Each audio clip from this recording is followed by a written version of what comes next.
Малята, сьогодні я запрошую вас пограти в гру «Відгадай весняну квітку». Розумненькі ви, малята, я теж хочу з вами пограти. Здогадались, хто я? Я квітка-метелик. А зараз ми з тобою дізнаємось, як наші малята знають весняні квіти.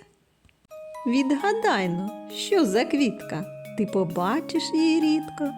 Синім цвітом серед гаю вона найперша зацвітає.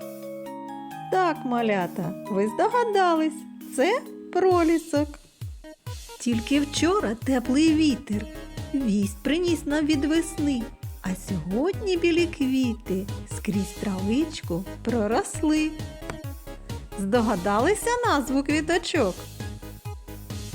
Так, це підсніжники. Гордо голову тримає, перед вітром не схиляє, весь червоний гордий пан. Не козак це, а тюльпан, вірно. Має гарні жовті вічка, фіолетову спідничку, запах ніжний і духмяний наповняє ліс весняний. Здогадались, малята? Так, це фіалка.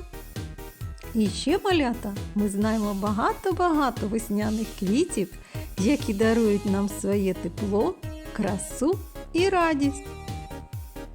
Це і тендітні різнокольорові крокуси, і горді нарциси, і тендітні конвалії, неповторні яскраві маки. Кожна квітка неповторна, красива, тендітна частинка нашої природи. Мені дуже сподобалось з вами, малята, гратися. До нових зустрічей! До побачення!